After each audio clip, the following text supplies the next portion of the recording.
The Screen Team is back, and I'm being joined by my very beautiful bride, Sabrina J., and she is going to tell us about a sci-fi film that is outstanding, glorious, and visually spectacular. We're talking about Valerian, a City of 1,000 Planets. Is that the name of this film we're reviewing today? Yes, it is. This is a film that I had absolutely no interest in viewing, so I'm going to keep my comments to a very, very minimum. Sabrina, you're going to what? First of all, why didn't you want to have anything to do with this movie? I just had no interest in it, man. It looked... What's not interesting about it? Well, okay. All right, I'll tell you what. I'm not too crazy about the two main leads in this film. Okay, as actors? Yes, okay. As actors. What else turned you off about this? A lot of the visuals looked a little too cartoony for me. Okay. So I had no interest in it. And then I heard that critically it went... So did you let everybody else determine whether or not you thought it was worth your time? Exactly. See, that's what we're doing as well, right? Or we're encouraging people to either see it or don't see it. That's what we do here. Well, actually, technically, some of us say don't see it, but most of us just say don't pay to see it. So if someone can rent Valerian City of 1,000 Planets for free, they should do so?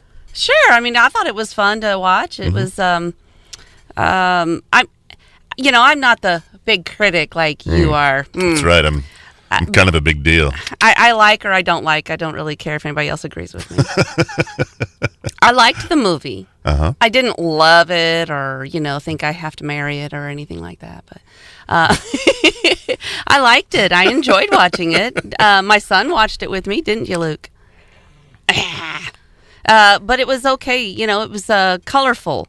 And very bright. Very bright. I liked the imagination used to create all these different characters, at least the different civilizations. And I was actually intrigued by the opening where you were trying to figure out what's going on with all the handshakes. And you got people flying up to the station, and all of a sudden the space station starts to grow and grow. And then all of a sudden you start realizing that's not humans. That's not just international Earth people joining the station. Now it's all these others and all these others. And this is in the very beginning of the movie. And suddenly they have a space station that has housed representatives of civilizations across the universe right off the gravitational pull of Earth. And so because it was starting to pose such a threat to Earth, they had to jettison it into outer space and everyone on it. And their goal was to go out and reach further and live peacefully and prosper, on the station, right? Well, with every good intention comes somebody who says, I must have what everyone else has and take it for myself. I must have the absolute power. All right. So this planet of people were attacked, and it's the blue people. They call them pearls. Yeah, they looked like Avatar kind of folks. Kind of, yeah.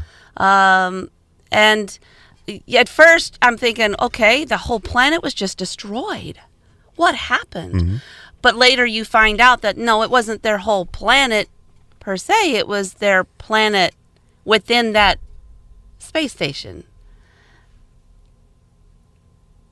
So, like, all of these little planetary pods have developed and grown. This has become an organic life form the space station has. And all these worlds have developed on it or within it. So that's where the City of 1,000 Planets comes. Yes, exactly. So, it's like going down the hotel hallway and knocking on every door. Well, there's, worlds and worlds and worlds and worlds of people. Okay. And so anyway, you find out that did not happen outside the space world, but inside it. And they're trying to figure out what happened. Everything's been erased. Nobody knows what it was, what created this. It's like a nuclear threat, only I don't know that it's nuclear. But anyway, it's threatening the very core of the station. So it just happens to be where the pearls were from. And so now all of a sudden you've got, they don't exist. They never did exist. They're just an urban legend. But yet there's this threat that has to be dealt with. And of course, the U.S. is heading all of this, so So yeah, we have to take control and ruin everything. So explain a little bit to me. Obviously, this movie wasn't interesting to me as far as the two main leads. How were they for you? Were they engaging as our two main characters in this? I agree with you. I don't really care for them. I was a little distracted by them. In fact, it was hard for me to believe them to be the super agents that they are supposed to be. She was a little bit more, bad A than he was, but Yeah. he was a little bossy, like, here, you stay behind. And thing is that they were in love, and yet, they had a love-hate relationship, kind of like you and I. Yes. I wonder who's the bossy one in this relationship.